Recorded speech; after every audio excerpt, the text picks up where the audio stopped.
Hello guys, this is Sandeep Asthana. Today is going to be my first lecture. Hopefully it is going to be beneficial for your future examination or maybe your coursework as well.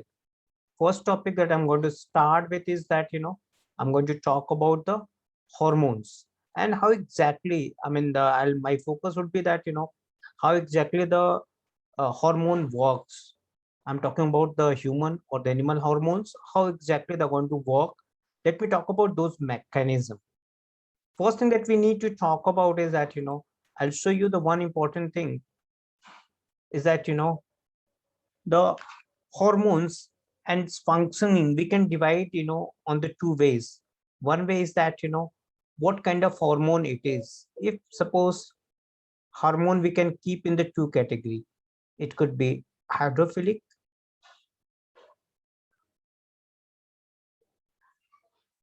that means it is water soluble, or it can be hydrophobic, that means it is the water hating. Fine. Keep in the mind if the hormone is hydrophilic, for example, all those hormones which are peptide or amino acid derivative,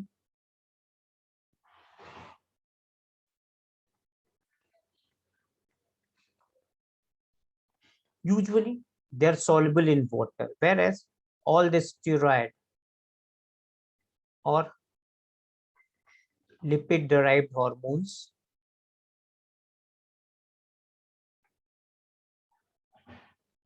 which are not soluble in the water, for example, testosterone,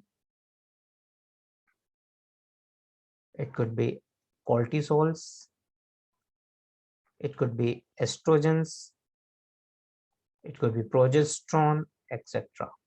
Whereas in the case of peptide or amino acid derivative hormones, like one, insulin, it could be glucagon, it could be GnRH, it could be LH, it could be FSH. There's a huge, number of the hormones, especially which are coming, from the hypothalamus, or most of the hormones from the pituitary, both the anterior and the posterior part of this. Fine. So how exactly these hormones they're going to put the signals, uh, on the exactly what it does in the cell.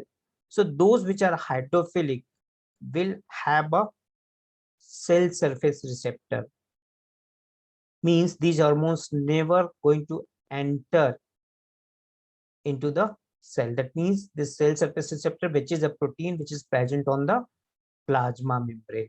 Whereas for the hydrophobic one, these are hormones which are present in the cell. So these hormones enter into the cell, and they have a soluble receptors. Soluble receptor here means is that this receptor is going to be inside the cell. Fine. Now, this all those hormones they are required in the very minute quantity, maybe in the nanogram, but they are good enough to carry out the process very easily by a mechanism. This mechanism we call as signal transduction.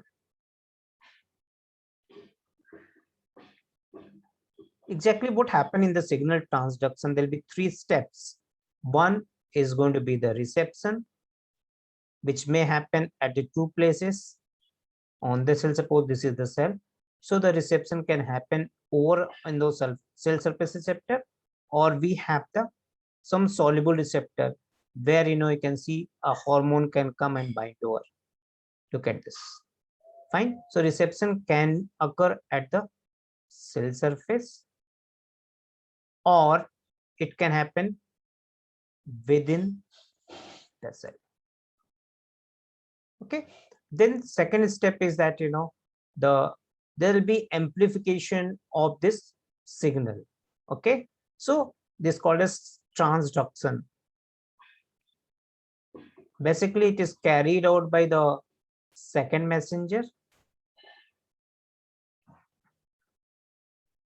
which could be molecule like the calcium ion, or it could be the IP3, or sometime it can be the diacylglycerol, that is the DAG. And third is the kind of effect it is going to produce. So here is going to be the reception,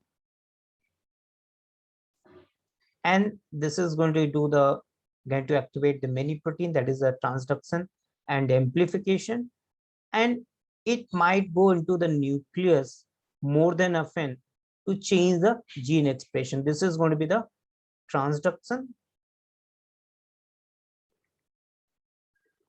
and this is going to be the effect on the gene expression. Normally, if you look at in the detail about the effect, what you'll find is that this effect is going to work at the 3 points only. One is going to be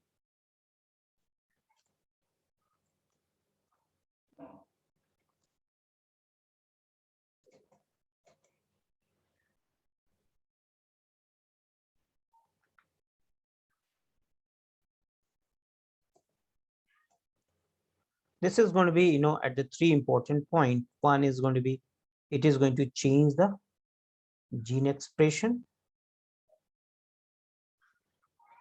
Second, it is going to change the or alter the metabolic pathways.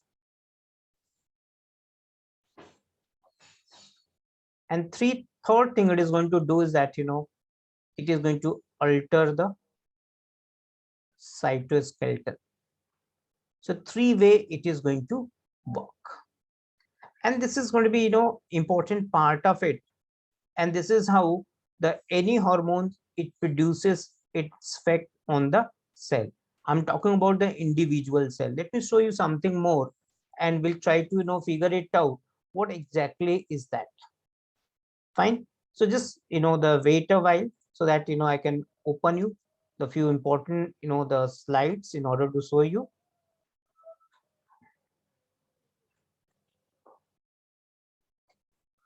So this is going to be the important part which will just deal about it and we'll try to think about what kind of impact it is going to put on.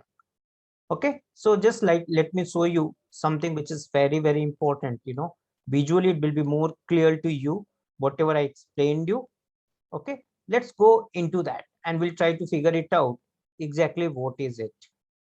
Okay, so this is the one thing which is very, very important for you to understand is that there are certain rules. This the hormones they follow, as I told you, they can belong to the important categories, like they can be polypeptide. These are the few hormones shown which are polypeptide or protein derivatives. And then there'll be certain the other I told you before as well, that is steroids or the lipid derivatives. And the third category you can see more than often, they're the amino acid derivatives, where you can see the epinephrine, norepinephrine, dopamines, thyroxine, T3 and T4, melatonin, and the serotonin. Normally, these amino acid derivatives either they derive from the tryptophan or the tyrosine more than often. Now, what else is that the certain rule they're going to follow. So, as I told you, like there'll be 2 ways, the 2 rules about the hormones they're going to follow about it. Okay, either they require a cell surface receptor, as I told you before, or they require some cytosolic protein, which is also called as a nuclear factor. Now, another thing is that some uh, proteins or maybe some other molecules they work very similar to the these hormone molecules. Those are called as agonist. Fine. This is how you can see the first level is that where exactly the hormones bind, that is a cell surface receptor. The 4-5 different kind of the structure shown over here. Then like you can see the G protein in the several cases, and the last one, the insulin, is a tyrosine kinase. Okay, finally what is going to do is that you can see the second process which is is shown over here, the protein K and the protein KG or calmodulin or protein kinase C. These are the one which are the actually the transduction process, and finally they are going to produce the effect. Now if you look at, we go back, all the peptide hormones are synthesized as inactive pre-pro precursors, and signal peptide must be always cut off to produce the the real proteins. Now this is the signal transduction process. I told you the few steps, the membrane or the cytosolic receptor, depending upon whether the hormone is hydrophilic or the hydrophobic. Then we have the signal initiators, which is very, very important, which can be the second messenger, and the signal mediator. And finally is going to be target molecule, which is going to provide the action. There'll be three ways I told you. It is not always all the three things are going to happen. It could be either two, or it could be, one, or maybe all three together.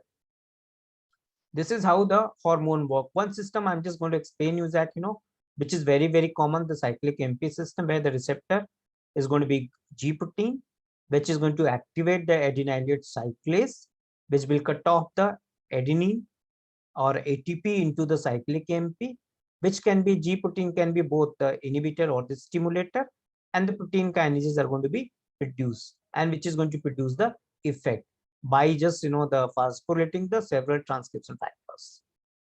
And G protein, like can activate if it is bound to the GTP, is going to be active, and it is bound to the GDP is going to be the inactive form. Okay, and this is relatively slow process. This is what happened. So you can see the resting, where you can see the G protein is bound to. If you look at carefully, what you'll find is that this is going to have inactive form.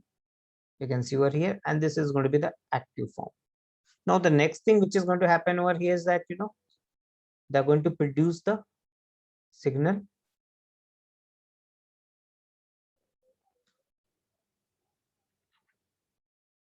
and this step is going to be the very important step, where it is going to produce the signal.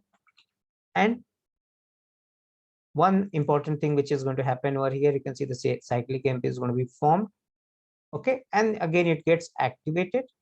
You can see over here the phosphate is going to be released, and when the job is done, again they're going to be in the inactive and the resting form.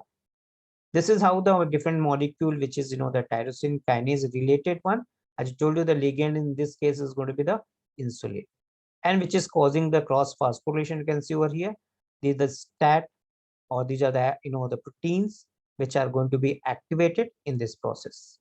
Fine. So this is all about the how exactly the hormones they work.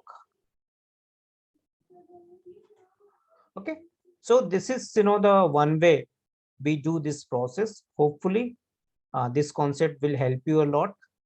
So do share it, and subscribe my channel, and like it if really it helps you. And you can pose your questions in the comment box, and I'm going to answer all those questions. And you have some demand from your side, I'm going to fulfill that. Thanks a lot for listening me patiently. Thank you so much.